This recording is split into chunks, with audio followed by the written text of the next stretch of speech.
ऐतिहासिक ठेव्यांचे जतन या धड्याच्या पुढच्या विभागामध्ये आता आपण प्रवेश करतोय. चला तर. आता आपण बघूया आपले पुढचे मुद्दे. तर आपण आपला मागचा आढावा घेतला तर आपण ग्रंथालयामध्ये होतो. बरोबर आहे? तर त्याचाच आढावा धरून आपण आपले मुद्दे पुढचे स्पष्ट करूया. तर वाचकांना आवश्यकतेनुसार हवे तेव्हा नेमके ग्रंथ हे उपलब्ध करून देणं आणि या गोष्टीला ग्रंथालय व्यवस्थापनामध्ये अत्यंत महत्व आहे. आता आपण बघितलं तर तक्षशिला विद्यापीठ येथील ग्रंथालय इसवी सन सुमारे 5वे शतक ते इसवी सन 5वे शतक म्हणजे मेसोपोटेमियातील असिरियन साम्राज्याचा सम्राट अस्सुरबानीपाल याचं हे ग्रंथालय इसवी सन पूर्व 7वं शतक आणि इजिप्त मधल्या अलेक्झांड्रिया येथील ग्रंथालय इसवी सन पूर्व 4थं शतक ही जगातील सर्वाधिक प्राचीन ग्रंथालय होते असं समजलं जातं.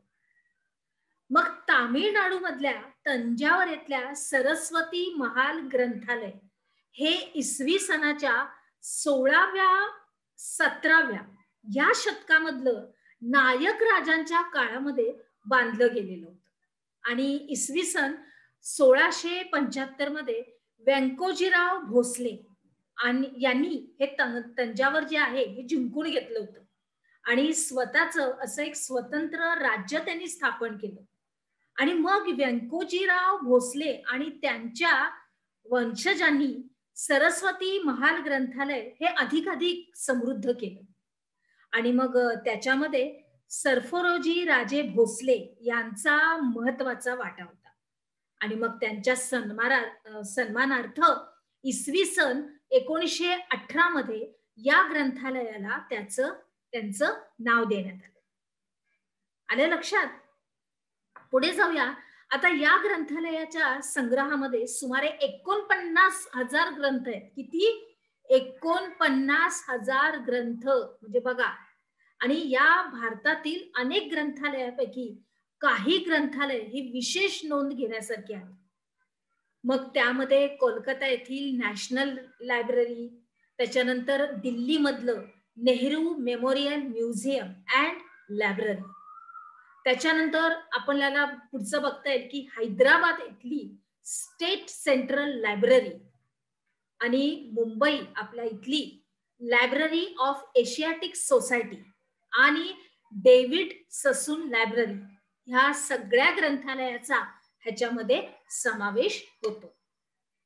आता अभिलेखागारांचे व्यवस्थापन हे तांत्रिक दृष्ट्या जर आपण बघितलं तर ग्रंथालय व्यवस्थापनाचाच एक अंग आहे आणि महत्वाच्या काही नोंदी असलेली कागदपत्र म्हणजे त्याच्यामध्ये काहीही कोणताही बदल न करता ती सुरक्षित ठेवायची आणि त्यांची एक सूची तयार करायची आणि ती हवी तेव्हा उपलब्ध करून देणं ही कामं अभिलेखागाराच्या व्यवस्थापनामध्ये खूपच महत्वाची असतात. आणि मग त्याच्यामुळे काय होतं, ही कागदपत्र ऐतिहासिक दृष्ट्या अत्यंत विश्वासार्ह अशी मानली जातात. आले लक्षात?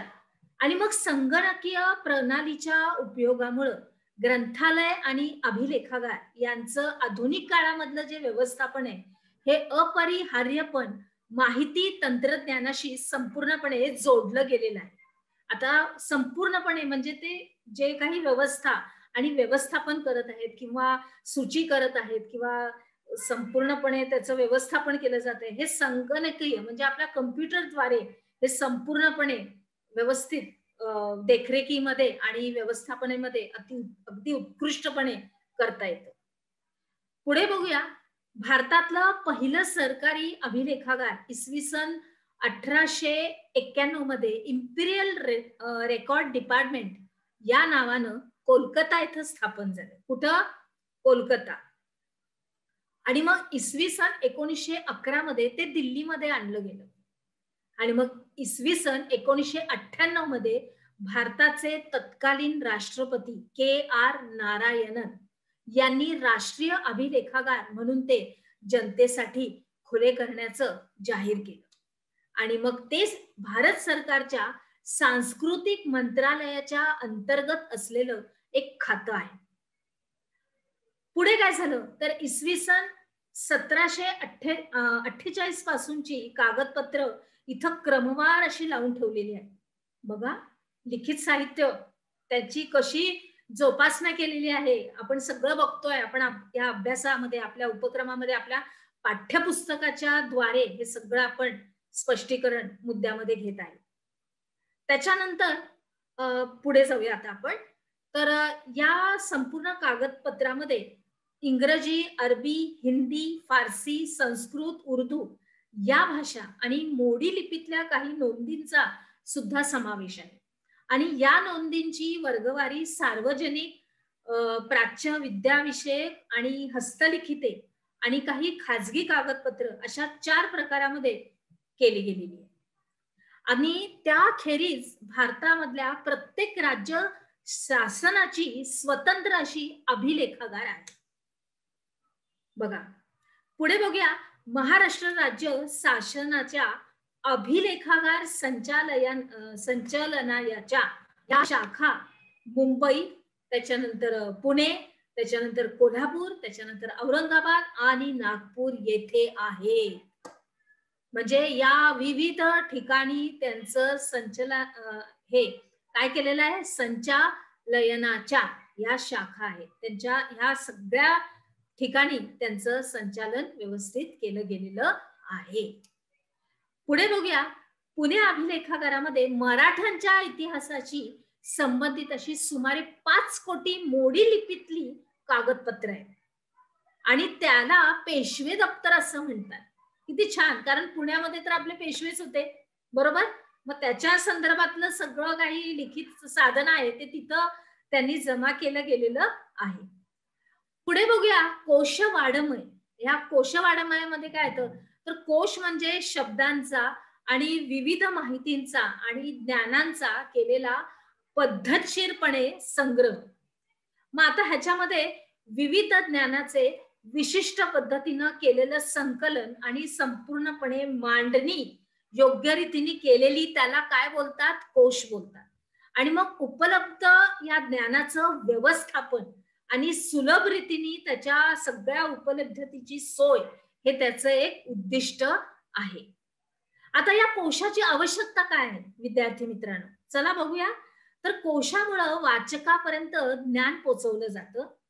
त्यांची जिज्ञासा पूर्ण करण्याचा एक प्रयत्न केला जातो आणि एखाद्या मुद्द्यांचा सविस्तरपणे उलगडा केला जातो, एखाद्याच मुद्द्याचा. आणि मग वाचकाला त्याचा अभ्यास वाढवण्याची प्रेरणा मिळते, बरोबर. एखादा जर आपण मुद्दा उलगडत गेलो तर त्याच्यामध्ये अजून काही मुद्दे आपल्याला सविस्तरपणे उलगडता येतात. मग जे अभ्यासक लोक असतात, संशोधक असतात, त्यांच्यासाठी या ज्ञानाचा पूर्वसंग्रह उपलब्ध करून देऊन त्यांच्या ज्ञानामध्ये, त्यांच्या शिक्षणामध्ये अधिक भर घालण्याची, संशोधन करण्याची गरज हे कोश करतात. काय करतात, कोश निर्माण करतात. पुढे बघूया आपण काय शिकलो. या अंतर्गत आपल्याला कोश वाडमय याबद्दल टिपा लिहायच्या. अर्थात ते तुम्ही तुमच्या वहीमध्ये अगदी व्यवस्थित नोंद करून, नमूद करून लिहायच्या. चला तर मग आता आपण आपल्या पुढच्या विभागात जाऊया. अजून काय काय आहे आपल्याला आवश्यक अशी माहिती